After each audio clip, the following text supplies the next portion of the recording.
এখন সকাল 6:50। আমি এখন বাড়ি থেকে বেরোলাম। আজকে জার্নিটা আমি আপনাদের সাথে শেয়ার করব। থাম্বনেল দেখে আপনারা নিশ্চয়ই বুঝতে পারছেন কোথায় যাচ্ছি। এই সামনের মোড় থেকে টোটো ধরব।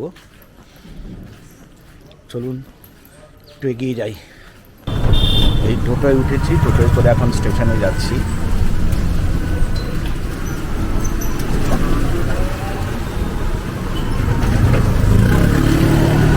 এই কাছাপাড়া স্টেশনে পৌঁছে গেছি। টোটোয় করে আসতে মিনিট 5 লাগলো বাড়ি থেকে। এই হচ্ছে কাছাপাড়া স্টেশন। এখান থেকে ট্রেন ধরবো। কাছাপাড়া আমার শহর, আমার জায়গা। এখান থেকে ট্রেন ধরবো। এখন স্টেশনে ঢুকবো।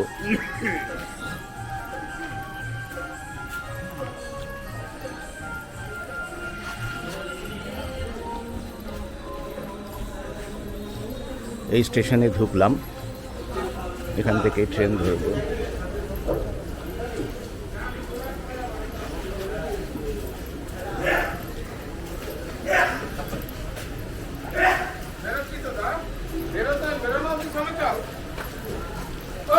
এই ব্রিজ পার হতে হবে, 1 নম্বর থেকে 2 নম্বরে যেতে হবে।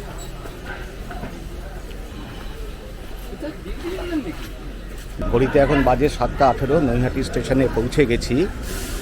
এই নৈহাটি স্টেশন থেকে আমাদের গাড়ির নাম্বার হচ্ছে 13187 আপ, শিয়ালদা রামপুরহাট এক্সপ্রেস। এটা শিয়ালদায় ছাড়ে 7:20-তে আর নৈহাটিতে আসে 7:56-তে। সুতরাং অনেকক্ষণ অপেক্ষা করতে হবে। দেখি কোন প্ল্যাটফর্মে গাড়ি দেয়। আমাদের ট্রেনের শিডিউল টাইম ছিল 7:56, কিন্তু 8টায় অ্যানাউন্সমেন্ট হলো নৈহাটি 2 নম্বর প্ল্যাটফর্মে ট্রেন আসছে। এই নৈহাটি 2 নম্বর প্ল্যাটফর্মে ট্রেন ঢুকছে এখন। Train number 3166 down Ranakhat Shialda local is arriving on platform number 4.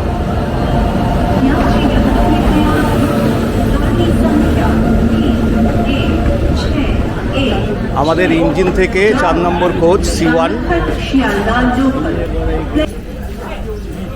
এইটা হচ্ছে C1 কম্পার্টমেন্ট। আমাদের সিট নাম্বার 2, 3, 4, 5।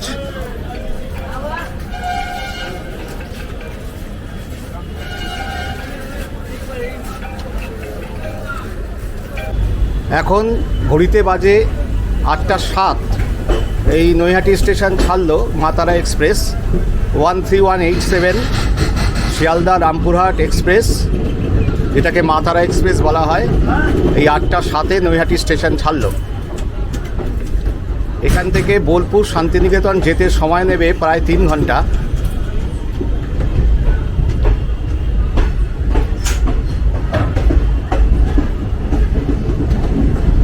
আমাদের কোচ নাম্বার হচ্ছে C1 আর সিট নাম্বার হচ্ছে 2, 3, 4, 5। আমরা ভেতরে বসে গেছি, ট্রেন ছেড়ে দিয়েছে। এটা হচ্ছে ট্রেন কম্পার্টমেন্টের ভেতরের দৃশ্য।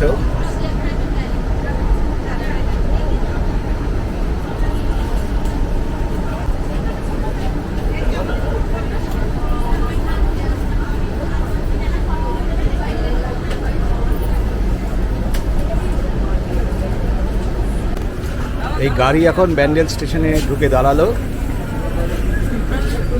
এখন বাজে হচ্ছে 8:27। ব্যান্ডেল স্টেশনে আসলো গাড়ি।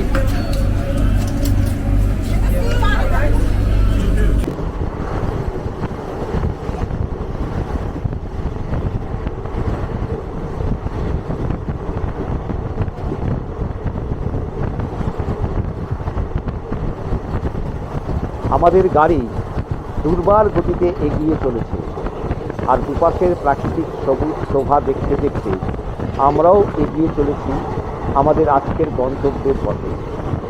দুপাশে শুধু সবুজ আর সবুজ, কি ভালোই না লাগছে।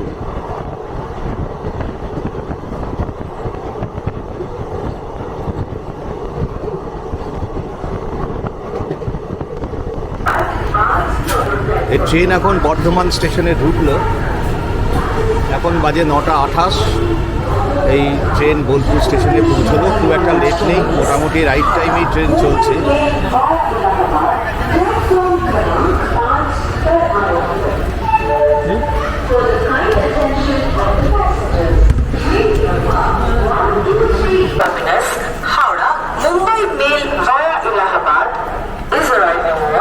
এখন আছি বর্ধমান স্টেশনে। মুম্বাই ছত্রপতি শিবাজি মহারাজ এখনই ছাড়বে। তাই না? হ্যাঁ হ্যাঁ, মেমো করতে পারেন। হ্যাঁ হ্যাঁ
बुलाएंगे प्लीज अपने को बुलाएंगे हम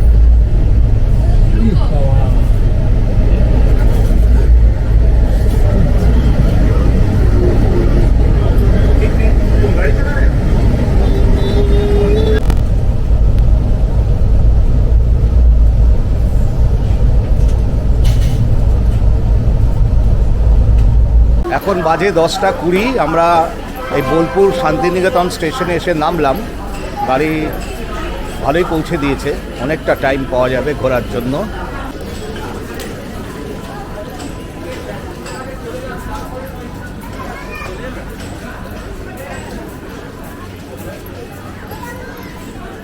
ওয়ান 3187 মাতারা এক্সপ্রেস বোলপুর স্টেশনে পৌঁছে দিল ঠিক 10:20। আমরা এখন স্টেশন থেকে বাইরের দিকে যাব।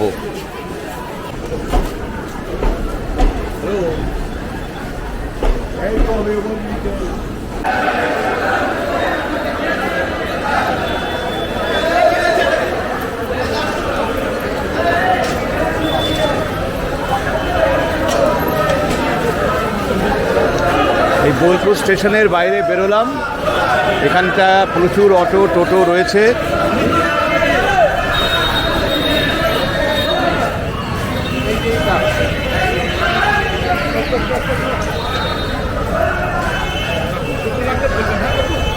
এই হচ্ছে বোলপুর স্টেশনের বাইরেটা।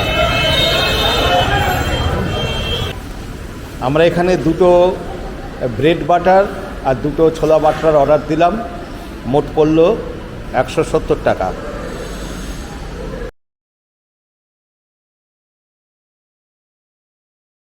আমি এখন আছি গীতাঞ্জলি রেল মিউজিয়ামের সামনে। এই বোলপুর স্টেশনের উল্টো দিকেই গীতাঞ্জলি রেল মিউজিয়াম। এই হচ্ছে সামনে বোলপুর স্টেশন, আর এই রাস্তার ঠিক অপোজিটেই এই গীতাঞ্জলি রেল মিউজিয়াম রয়েছে।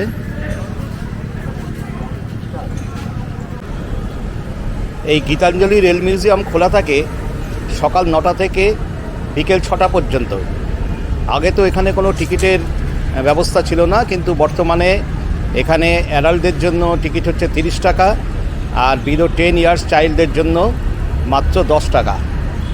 আমরা রেল মিউজিয়ামের ভেতরে ঢুকবো, দেখব, তবে ভেতরে ক্যামেরা অ্যালাউ না, যার জন্য ছবি আমি দেখাতে পারবো না। তবে যা দেখব বেরিয়ে এসে নিশ্চয়ই আপনাদের জানাবো। স্টেশন সংলগ্ন বোলপুরের রেল মিউজিয়াম গীতাঞ্জলি 2010 সালে ভারতীয় রেলের পক্ষ থেকে কবিগুরুর উদ্দেশ্যে এই মিউজিয়ামটি নির্মাণ করা হয়।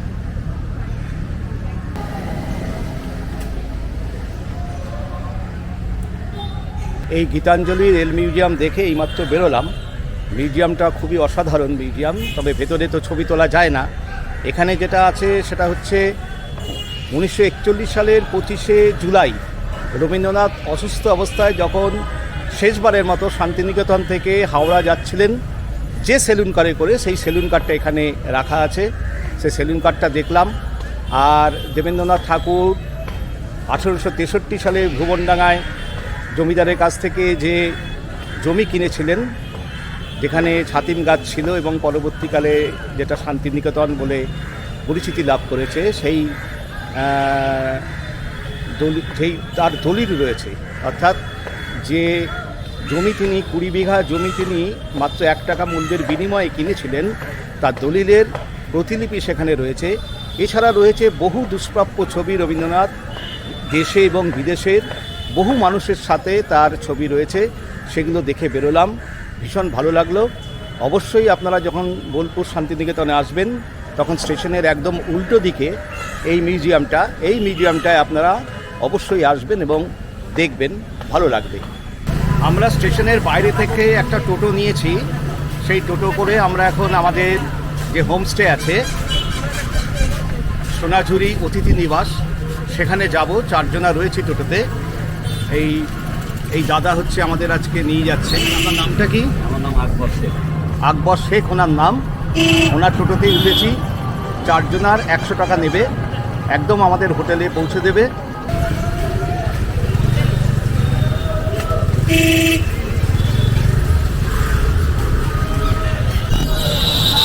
এই রাস্তাটা কোথায় গেল? এই পাশেরটা? হ্যাঁ, শ্রীনিকেতনে। আচ্ছা,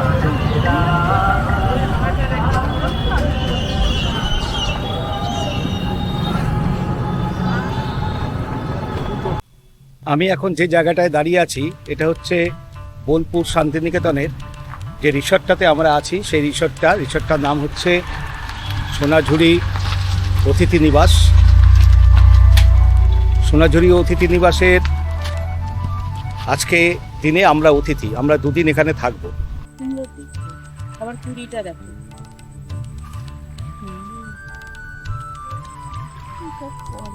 এই আমাদের রিসর্ট থেকে বেরিয়েই এই সামনেই হচ্ছে সোনাঝুরির হাট। আর এই রাস্তার এই উল্টো দিকে সোনাঝুরি অতিথি নিবাস, সোনাঝুরি দুর্গাবাড়ি।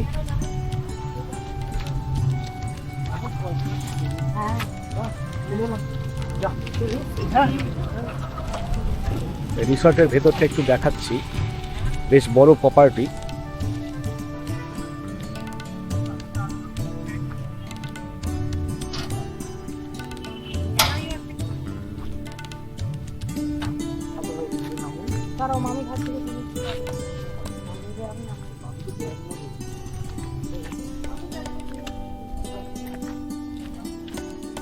এদিকে একটা দোতলা রুম রয়েছে অনেকগুলো, এই সিঁড়ি দিয়ে উঠে যেতে হবে।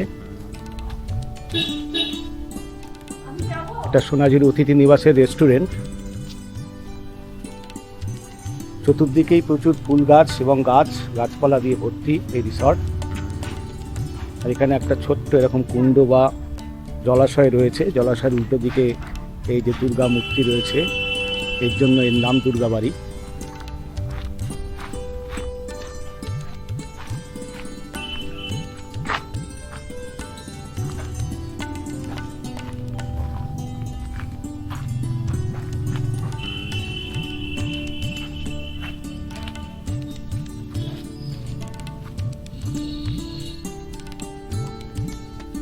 এই যে ভেতরে রয়েছে দুর্গা মূর্তি।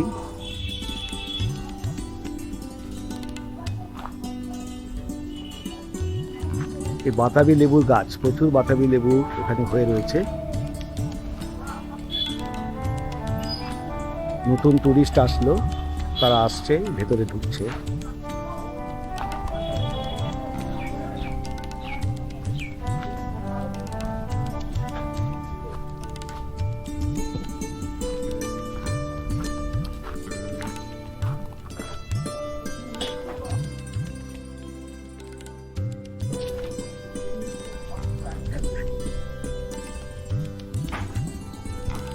আমি যে রুমটায় আছি, এবার রুমটা আপনাদের দেখাচ্ছি।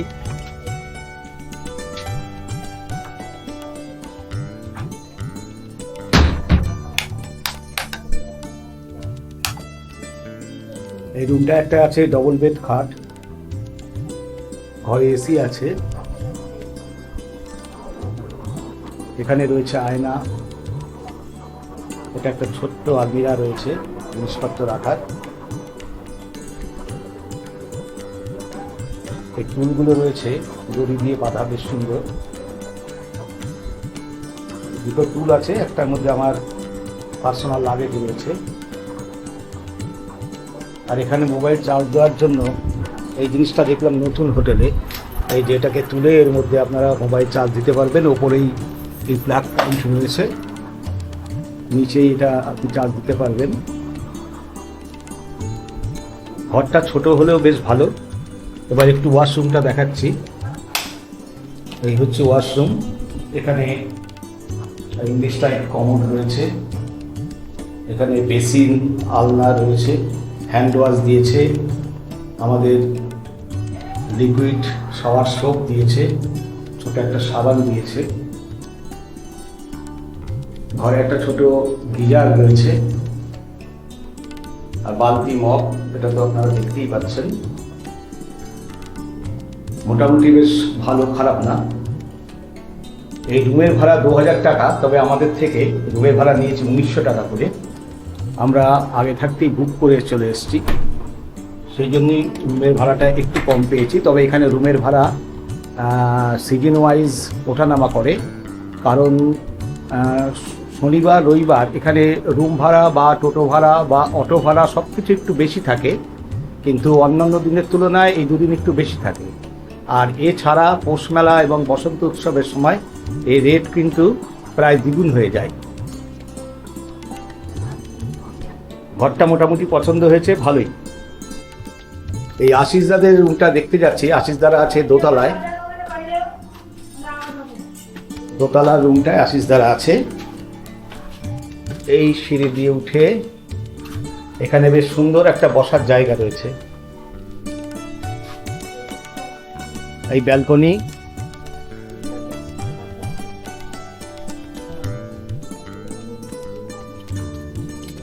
এই হচ্ছে আশিসদার রুমটা। আশিসদার রুমটা একটু বড় রুমই।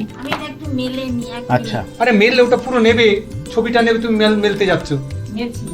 ওটা সিসিটিভি না, ওটা কলিং। এই ঘরটা বেশ বড় আছে। ওই তো চায়ের জিনিসপত্র আছে, আছে নাকি কেতলি? চা পাতা নিয়ে এসছি আমি।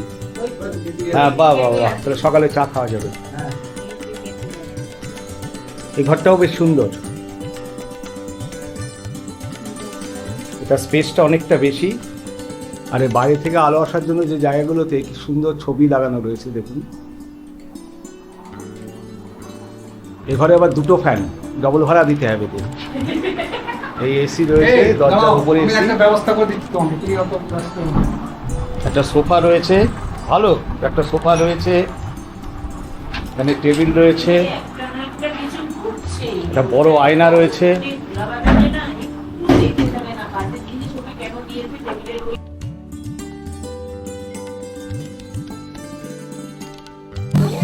আমি এখন আছি বীরভূমের শান্তিনিকেতনের সোনাঝুরি হাটে। এটাকে অনেকে খোয়াইয়ের হাটও বলে, যেহেতু এই জায়গাটার নাম খোয়াইয়ের হাটও বলে, অনেকে বলে সোনাঝুরির হাট। আবার যেহেতু এই হাটটা শনিবার বসতো, তাই একে শনিবারের হাটও বলা হয়। তবে বর্তমানে এখানে রোজই হাট বসে। আগে শনিবার এবং তারপরে শনিবার এবং রোববার দুদিন করে হাট বসতো। এখন কিন্তু সেই হাটটা সপ্তাহের প্রত্যেক দিনই বসে, তবে শনি রোববারেই বেশি দোকান বসে, আর বুধবার দিনটা খুব অল্প দোকান থাকে। প্রচুর টুরিস্ট এখানে এসছে, কেনাকাটা করছে, অনেক ভালো ভালো জিনিস এখানে রয়েছে।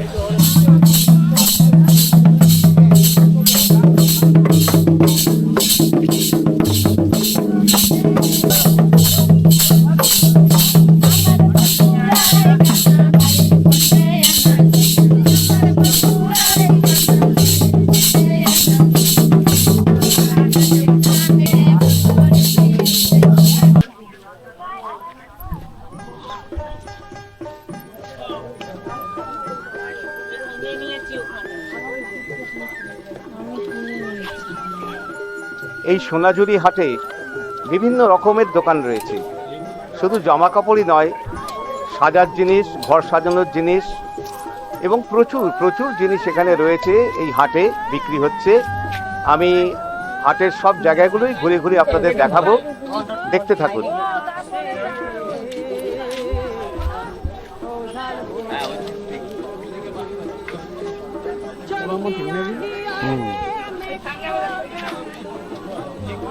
শান্তিনিকেতনের বাইরে অবস্থিত এই সোনাঝুরি জঙ্গলটি তার লাল মাটি ও শান্ত পরিবেশের জন্য বিখ্যাত। প্রতি শনিবার আগে বসতো, এখন প্রায় সপ্তাহের প্রত্যেক দিনই এখানে গ্রামীণ হাট বসে। সেখানে স্থানীয় কারিগরেরা তাদের হাতে তৈরি বিভিন্ন জিনিসপত্র যেমন গয়না, বাউল সঙ্গীতের যন্ত্র, শাড়ি, জামা কাপড় ও অন্যান্য লোকশিল্প সামগ্রী বিক্রি করে।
রাবড়ি দই রাবড়ি দই রাবড়ি।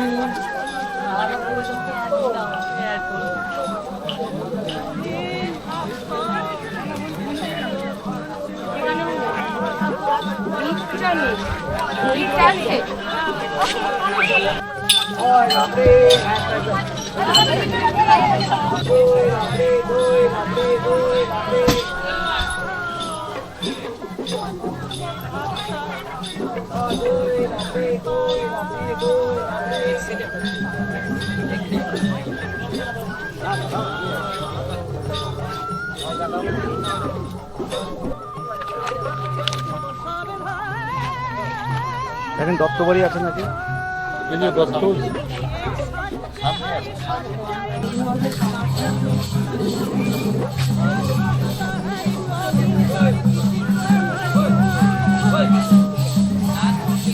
এখানে কোথায় নাচ হচ্ছে?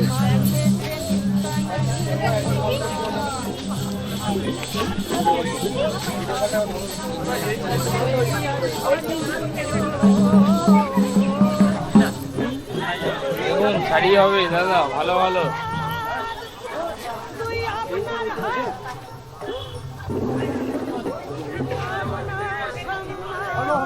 যদি হয় তো এইটা লালের উপরে আছে। হেঁটে যেই যাবে বলবে ওই ক দরকার নেই বাবা, নেই আমি নেই ভাই, আমার চাপ নেই ভাই। ওগুলো তো বলা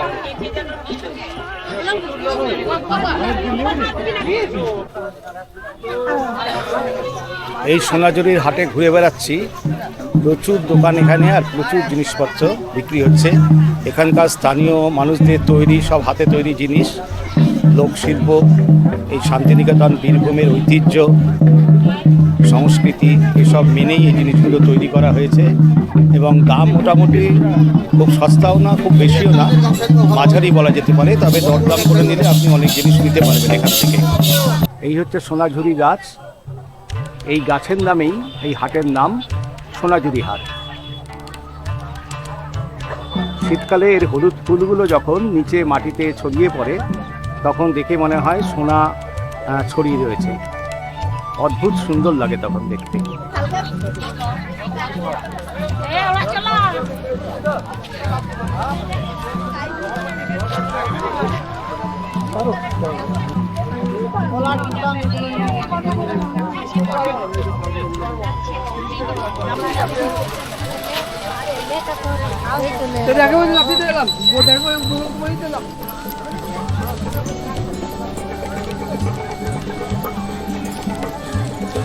এই সোনাঝুরি হাট ছাড়িয়ে আমি এবার একটু ব্যাক সাইডে যাচ্ছি।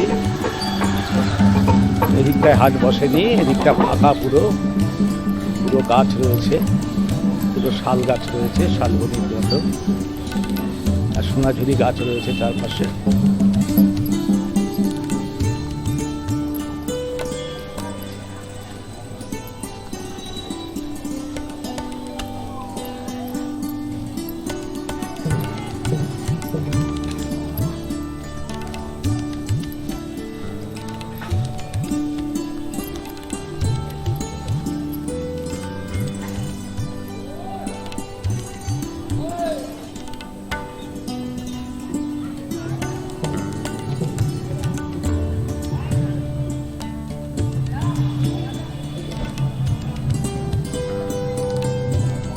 এই জায়গাটা খুব ফাঁকা ফাঁকা, বড় বড় গাছ রয়েছে, বেশ ফাঁকা। আর এই আমার বাঁ পাশে সোনাঝুরি গাছগুলো রয়েছে, আর এই সামনেই হচ্ছে সোনাঝুরির হাট।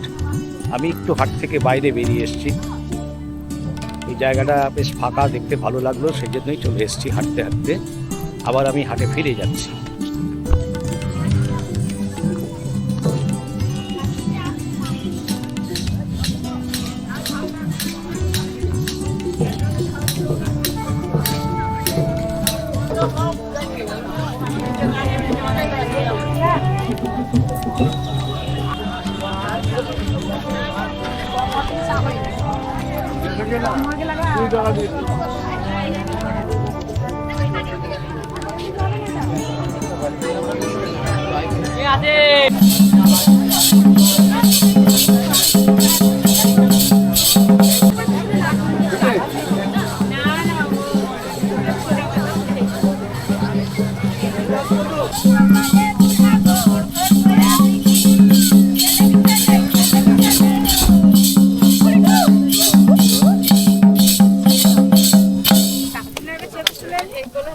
টক মিষ্টি, এটা টক কড়া মিষ্টি নেই। এটা টক মিষ্টি দই, হ্যাঁ।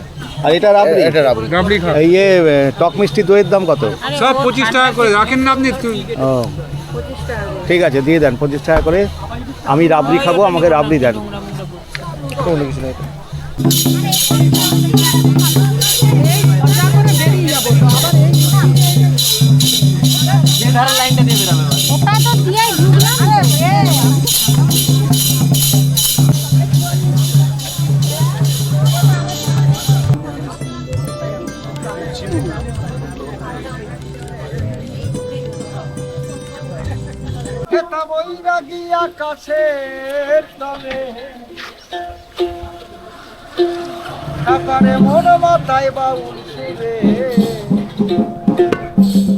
আর দেশ বিদেশের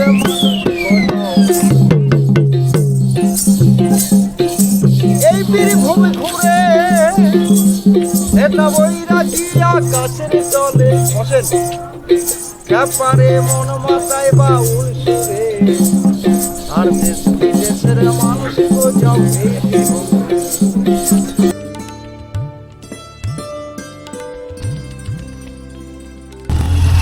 এখন আমরা যাচ্ছি কঙ্কালীতলা মন্দিরে। বোলপুর শহর থেকে এই কঙ্কালীতলা মন্দির 9 কিলোমিটার। আমরা টোটোতে করে যাচ্ছি। আমরা বিকেলবেলা যাচ্ছি, কারণ বিকেলবেলা গেলে সন্ধ্যেবেলায় ওখানে একটা সন্ধ্যা আরতি হয়, সেটা আমরা দেখতে পাবো, সেই জন্যই আমরা বিকেলবেলা যাচ্ছি। আর কঙ্কালীতলা মন্দিরটা বলছি এই বীরভূমের বোলপুর মহকুমার লাভপুর বোলপুর রাস্তার পাশেই একদম কঙ্কালীতলা মন্দির। আমরা সেখানে যাবো আর কিছুক্ষণের মধ্যেই।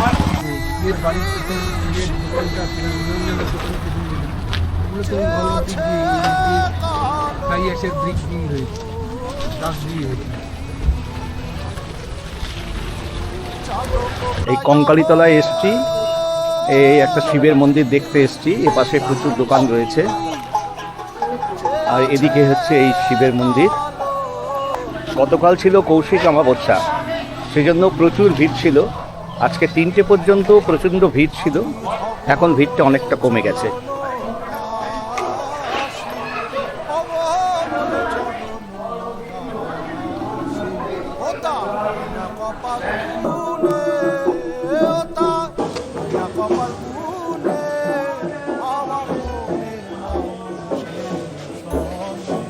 এই কঙ্কালীতলা মন্দিরে পৌঁছে গেছি।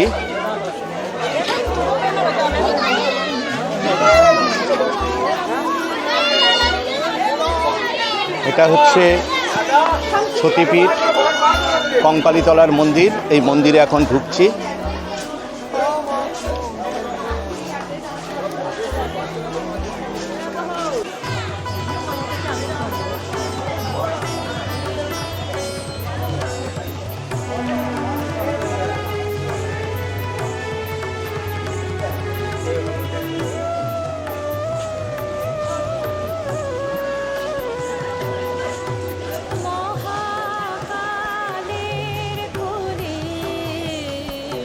ভেতরে ছবি তোলা নিষেধ, বাইরে থেকে আপনাদের যেটুকু পাচ্ছি সেটুকু দেখাচ্ছি। ভেতরে কিন্তু ছবি তোলা কঠোরভাবে নিষিদ্ধ। আমি এখন আছি কঙ্কালীতলা মন্দিরের সামনে। এই আমার পেছনে দেখতে পাচ্ছেন কঙ্কালীতলা মন্দির। এটা হচ্ছে 51 সতীপীঠের মধ্যে একটি সতীপীঠ এবং শেষ সতীপীঠ হচ্ছে এই কঙ্কালীতলা। এখানে সতীমায়ের কোমর বা কঙ্কাল পড়েছিল বলে এই জায়গাটার নাম হয়েছে কঙ্কালীতলা।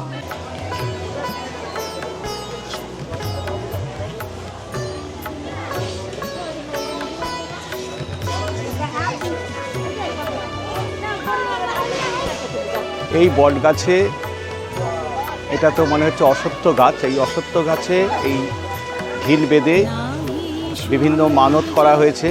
সাধারণ মানুষের বিশ্বাস এখানে মানত করলে তাদের মনস্কামনা পূর্ণ হয়, সেই জন্যই তারা এখানে এসে মানত করে এবং এই গাছের ঢিল বেঁধে যায়। আর এখানে রয়েছে এই হাড়ি কাঠ বলি দেওয়ার জন্য। এই জায়গাটা হচ্ছে ভোগ মন্দির, অর্থাৎ ভোগ খাবার জন্য বা ভান্ডারা দেওয়া হয় এখানে। এখানে এই ভোগ মন্দিরে একটা মোবাইল নাম্বার এখানে দেওয়া আছে, আমি আপনাদের দেখাচ্ছি। এই মোবাইল নাম্বারে ফোন করলে আপনারা এখানে ভান্ডারা দিতে পারবেন বা এখানে খাওয়ার ব্যবস্থা আছে, সেখানে আপনারা এখানে এসে খেতে পারবেন। এই জায়গাটাতেই খাওয়ার ব্যবস্থা আছে, এই জায়গাটাতে সবাই বসে একসাথে খায়। এই হচ্ছে সেই ভোগ মন্দির। কোনো ভক্ত ভোগ বা ভান্ডারা দিতে এই ভোগ ঘরের সাথে যোগাযোগ করার জন্য বলা হয়েছে। এখানে এই পাশেই রয়েছে ভোগ ঘর, এটা দেখছেন ভোগ ঘর, এখানে আপনি যোগাযোগ করতে পারেন। এখানে যোগাযোগ করলে আপনাকে ভান্ডারা দেওয়ার ব্যবস্থা করে দেওয়া হবে এবং আপনি যদি কুপন কেটে নেন তাহলে এখানে আপনি এই ভোগ মন্দিরে খাওয়া দাওয়াও করতে পারেন। এখন আমি যাচ্ছি সেই কুণ্ডের কাছে বা সেই পুকুরের কাছে যেখানে সতী মায়ের দেহের অংশ অর্থাৎ কোমর বা কঙ্কাল পড়েছিল। এই জায়গাটা আমি আপনাদের দেখাচ্ছি। এই হচ্ছে কঙ্কালীতলা মন্দিরের এই মূল পুকুরটা রয়েছে। এই পুকুরটাতে গতকাল কৌশিকী অমাবস্যা ছিল এবং আজকে 11টা পর্যন্ত ছিল, তাই এখানে পুজো দেওয়া হয়েছে। এই জলের মধ্যে ফুল পড়ে আছে, কিন্তু সচরাচর এই পুকুরকে নোংরা করতে দেওয়া হয় না। বিশ্বাস করা হয় কিংবদন্তি অনুসারে এই পুকুরের ঈশান কোণে দেবী মায়ের কঙ্কাল বা কোমরের অংশ পড়েছিল। এই কুণ্ডের জল খুব পবিত্র বলে মনে করা হয় এবং এখানে স্নান করলে সমস্ত রকম পাপ ধুয়ে মুছে যায়, এটাই সাধারণ মানুষের বিশ্বাস। আর এই কুণ্ডের মধ্যে কিছু পাথর আছে, যে পাথরগুলোকে মনে করা হয় দেবীর দেহের অংশ বিশেষ। এই 12 বছর অন্তর অন্তর এই পাথরগুলো তোলা হয় এবং তুলে সেগুলোকে পুজো করে আবার স্বস্থানে রেখে দেওয়া হয়। এই পুকুরটাই প্রথমে ছিল, আর এই মন্দিরটা কিন্তু অনেক পরে হয়েছে। এই যে মন্দিরটা দেখতে পাচ্ছেন, এই মন্দিরটা কিন্তু অনেক পরে হয়েছে, প্রথমে এই পুকুরটাই ছিল। আপনারা কোত্থেকে এসছেন? ও, দুর্গাপুর থেকে। ও, কবে এসছেন? আচ্ছা, আজকে থাকবেন? আচ্ছা আচ্ছা আচ্ছা। আর কালকে ফিরে যাবেন বোধহয় নাকি? কাল সকালে ফিরে যাবেন। সবাই দুর্গাপুর থেকে? ও, বোলপুরে। আপনারা এখানেই থাকেন? ও, বোলপুরের কারা আছেন? বোলপুরের এই মন্দিরের তো বিষয়ে আপনি সবচেয়ে ভালো জানবেন, খুব জাগ্রত মন্দির নাকি? ও, পুজো দিয়েছেন আপনারা? আচ্ছা, ঠিক আছে, ধন্যবাদ।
আমরা এখন এসেছি সন্ধেবেলায় সন্ধ্যা আরতি দেখার জন্য। এখন 6টা বেজে গেছে, কিন্তু এখনও মন্দির চত্বরে প্রচুর মানুষ রয়েছে, প্রচুর ভক্ত রয়েছে এই মন্দির প্রাঙ্গণে। এই জায়গাতেই সন্ধ্যা আরতি হয়। আগে এটা হতো না, এখন এটা ব্যবস্থা করা হয়েছে। বেনারসের ঘাটে যেমন সন্ধ্যা আরতি হয়, এখানেও ঠিক সেই রকম সন্ধ্যা আরতির ব্যবস্থা করা হয়েছে। সন্ধ্যে 7টা থেকে মনে হয় শুরু হবে, এখন তার প্রস্তুতি চলছে। বেনারসে গঙ্গার পাশে যেমন সন্ধ্যা আরতি হয়, এখানে কোপাই নদীর পাশে এই সন্ধ্যা আরতি হবে একটু পরেই।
ভিডিওটি যদি আপনাদের ভালো লেগে থাকে তাহলে লাইক দেবেন, শেয়ার করবেন এবং আমার চ্যানেলটিকে অবশ্যই সাবস্ক্রাইব করে নেবেন।